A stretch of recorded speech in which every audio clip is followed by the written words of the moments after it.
Hej ljudi, dobrodošli u seriju Kako sam postao sretan. Kao što znate, to je neka osnovna ideja zašto sam i pokrenuo svoj biznis, ali i ovaj YouTube kanal sa prvim videom Kako sam postao sretan u svoju digitalnu karijeru. Nalazimo se u Du Yoga studiju u Zagrebu, u Strojarskoj 22, gdje ću danas intervjuirati Swamija Jaatavedu.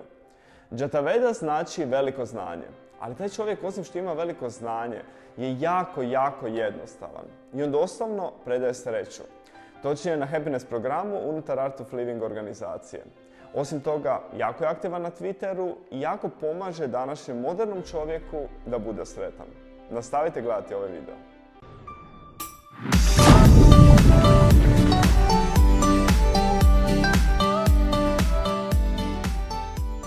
Well, thank you for your time, for taking time to talk to me about happiness, to the people that are going to be watching this. So tell me, first of all, what is the one word that defines happiness for you? Happiness means to be free, that complete freedom, you know, when you are joyful each and every moment, when your mind is stress-free, when you are free from everything, you know, like have you seen the birds when they fly? Mm-hmm. They are in that freedom, you know, that sense of freedom from inside.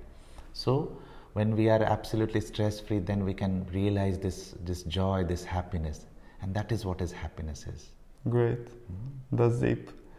And tell me, when was the moment when you became happy? Were you aware of that moment, and what was that moment?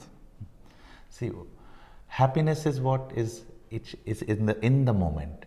So if we try to just hang on to just one moment, it is not like that. Yeah. Mm-hmm. So we have to learn this art, what to be happy each and every moment. Because most of the time, what happens, the tendency of our mind is going to the past or present or the future. Yeah, maybe in the past I was happy, but just by thinking of that thing, I cannot be happy now. So what I have to do to be happy now is like bringing the mind to the present moment. So this is a very nice art to live life happily. What moment to moment, each moment we can be happy and stress free. Okay, and tell me when was the moment when you yourself realize this? I mean, you've been studying, I've been exploring your Twitter a bit and the teachings that you're saying. So when was the moment when you came to this conclusion for yourself? Yeah, I was leading a very happy life, no? According to me, I was leading a very happy and joyful life. But when I did my first Sudarshan Kriya, the rhythmic breathing technique and meditation, that day I realized that what is the meaning of real happiness, what is the meaning of real life, or what is the meaning of real love. So that day I realized that I was missing all those things. I used to think that I was happy earlier, but then that was not mere happiness. That used to give me a little glimpse of happiness. But how to live life happily, that I understood when I did this rhythmic breathing technique called Sudarshan Kriya, the Art of Living course. And thereafter, I started living life happily. Great. And I love that you said now real happiness. Because I think, if you agree, in today's world, we are often thinking about happiness in maybe wrongful ways. We were just speaking before about how people link their success, maybe in a business way or in a personal way, with happiness. And they think that they need to achieve success to be happy. But they maybe are happy, but they do not have that real sense of moment. So real success is when you are happy all the moment. Yeah. Say for example, you get a sofa for you. So sofa can give you comfort. Yeah. But it cannot give you happiness. So that is where we make a little mistake, like we try to find happiness in objects. Okay, we buy a car. For how long, how many days it can give you no sense of happiness? 2-3 days, after 3-4 days, you will not even think that you are driving a new car. Yeah. You get used to the You get situation. used to also, and that object is not giving you happiness anymore. Yeah. So what is real happiness is like being happy all the moment, not finding happiness in some object or with some person. No. When you are happy, you know there is enormous kind of ions, you can say, or you spread those ions around when you are happy, and you make others also happy when you are happy.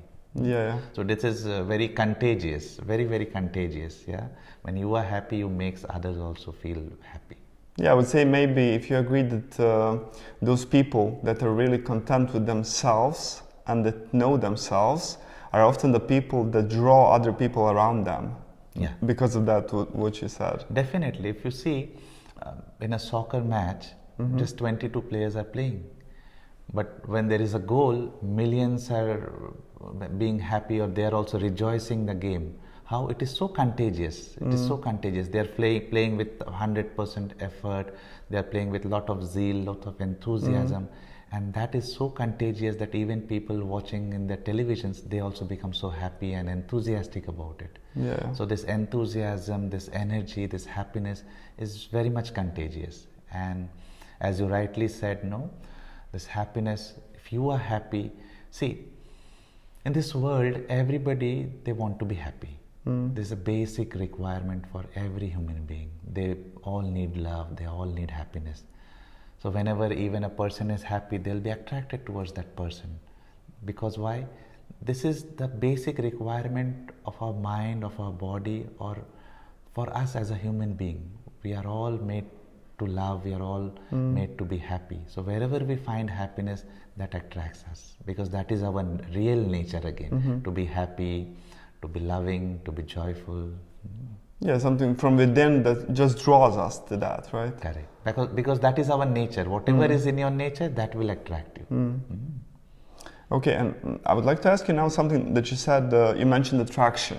So in also in today's world, in Western standards, we are now constantly seeking to better ourselves in a physical way. I mean, there are a lot of fitness programs, people are trying to eat correctly, even sometimes too much trying to do it, that it creates even stress for them.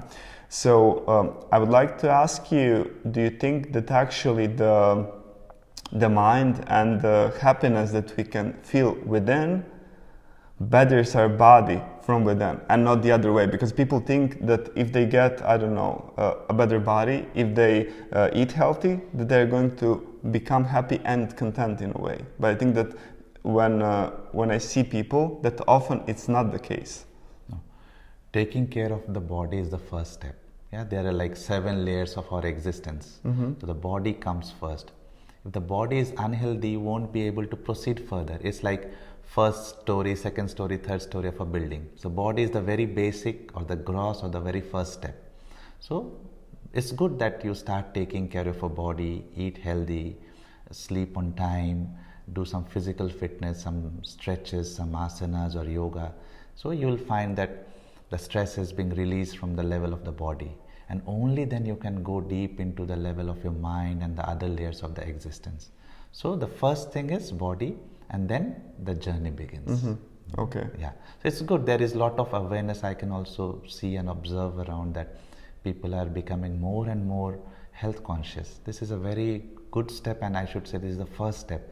And next, definitely to be happy or to maintain this state of mind, they should learn a little bit of breathing, a little bit of meditation, which will really relax them, calm their mind, and that realization will come.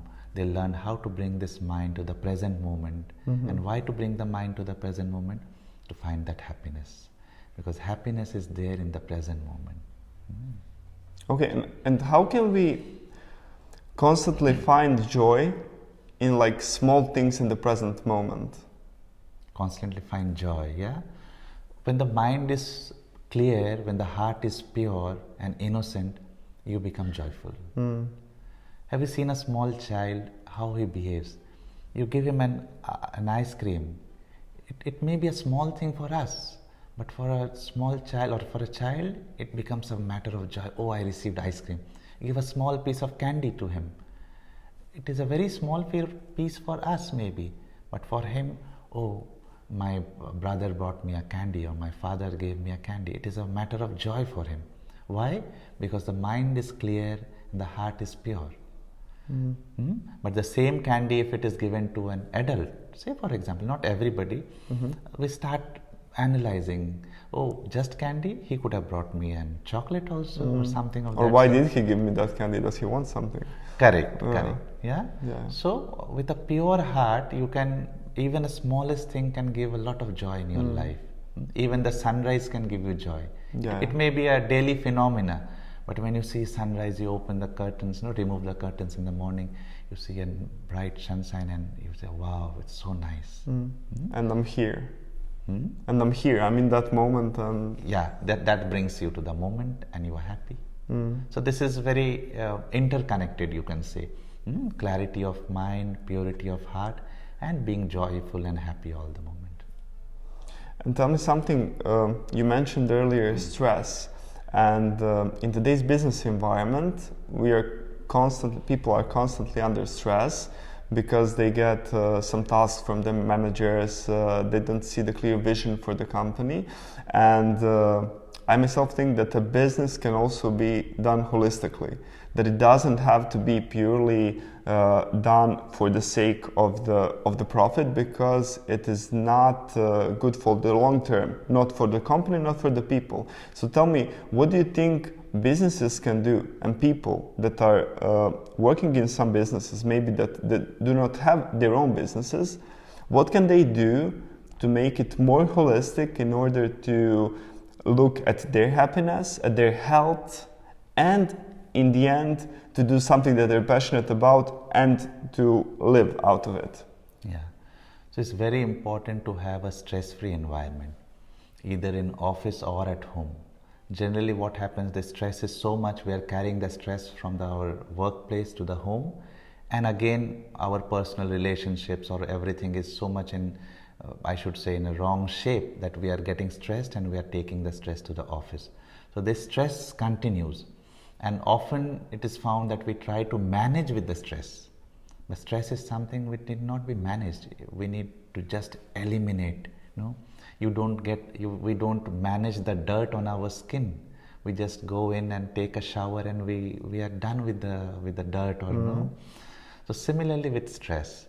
So if we can create an environment where it is stress-free, where there is interpersonal relationship is good, where there is a lot of belongingness in people, where people find ethics in everything. And when this ethics will come, when you will have that belongingness, when you will not feel yourself, I am just an employee to this organization. When you feel this organization also belongs to me, they have hired me, so from today this organization belongs to me.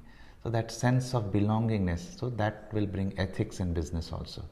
But again, the starting point is being stress-free. When you are stress-free, when you are happy, when there is a lot of belongingness between people, between the staff or the officers or the managers, so that will bring a holistic development even in business houses or offices or any place. Any place, yeah. Any place between people, right? Any place between people, correct. Great. And tell me something else. When we are talking about learning something, there are a lot of sources to learn online now, even some books. And in some ways, people, I think, today are doing a lot of it by themselves. So do you think when people are learning maybe ancient texts such as Bhagavad Gita or any text, do you think they need to have a teacher with them, or can they actually achieve maybe the same level of understanding by themselves? Yeah. So there are two ways of understanding. One is the gross way of reading or getting information. That is, we can go through the book, we can go through the scriptures, we can go through internet or whatever we find in the print. The other way is the understanding or realization. But that can only come through a teacher. So it's like to which surgeon you would go to. I mean, one who has been qualified or who has undergone an institute or medical institute, or who has learned the surgery just by reading books. Yeah. You understand, no? Yeah. So if a basic thing like surgery, we would go to a surgeon who has undergone few years of training and who has come out, and he had his own teachers or trainers to train him how to do the surgery. Similarly, all these scriptures or this knowledge, if you have a teacher to guide you, this is the best thing, I should say. Yeah, it's like GPS, Even if you know the road, you turn on the GPS these days. Exactly. Why? there can be traffic, there can be some maintenance work going on, some construction work going on. We are not aware. So we take help of GPS. So this guide, mentor, or the teacher becomes as a GPS. It can guide us on the path that we have chosen and we are walking. Great, great. There is something else. So you're an active Twitter user, and I do a lot of social media. I actually teach social media.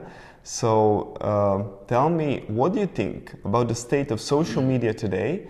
And do you think that social media can actually be used for good to connect people more? Because there are a lot of people saying that social media is bringing us further apart. No, everything has its positive and negative side. Yeah. So when we move forward in life, we must take the positive side of everything. Yeah. So social media definitely. This is so like take the positive side of everything. Yeah. So simple and so deep. Yeah. So social media, if you see, you get instant message from everywhere, every corner of the world. You get instant message. Each and every person can behave or act like a journalist. We don't need a journalist. And of course, when you are a social media user, then you will of course put in the authentic news. You understand? Say for example, you have been in Switzerland and you are posting something in the Twitter. You will not post something from the other place. You will definitely post it from whatever is happening around Twitter, around Switzerland or everything. So each and every person behaves as a journalist. And what I feel and what I see, the positive aspect of it is connecting people. It is not dividing people. So I am conducting some courses in Croatia now, in Zagreb and all these places. So when I put it in the social media or Twitter that there is a happiness course or there is people coming in for happiness or meditation. So actually what is happening, I'm inspiring other people also. That okay, in Zagreb people are so busy, yet they are taking out some time to meditate, to relax, to learn these techniques. So other people in other countries or other cities in Croatia, they'll be inspired. In Zagreb, definitely. People are so busy. So in turn, what is happening? People are getting inspiration through this social media. That is how I look at it. Yeah. Definitely. I mean, I agree to that, and I want people to hear that from people like you. That everything can be used for good. Yes. Just and this is what is known. This is like it brings harmony also. Yeah, when you find that the other people are also following what we do, or other people are also like us. This brings belongingness also. If you say, I'm having bread with butter, even people sitting in Germany, they'll say, I'm also having bread with butter. So it brings some connectivity, some connection between people. We get connected. Yeah, but if you agree, I think that the most important thing in that would be to actually care about people, what you said before, belongingness. So if I care on a human level to someone, and then I see that connection, that can be a rightful way of using it, right? Correct. And also, as I told, there are always two sides of everything. Of course. So people, those who are reading also, they in few days they would come to know what is right and what is wrong for them. It's up. We have to use our discretion everywhere. Yeah, of course. And tell me something. If people that are watching this interview can remember one thing, what thing would that be? We have come to this world to be happy and to celebrate life, to realize what love is, to be in love and to spread this love around. So just whatever we are doing to be stress-free or calm or meditative state of mind is why, just to realize this, that we are love and we are here on this planet to be happy, to celebrate this life each moment. And second thing is we are always being taken care. There is somebody, energy, nature, God, whatever we can say, we are being taken care always, each and every moment. So if we can carry this in our heart, all insecurities, it dissolves, and then really we can start living life more happily and we can celebrate this life. Great. Thank you very much for this interview and for taking time. And I'm sure that a lot of your sayings are going to resonate with people. Thank you so much. Thank you.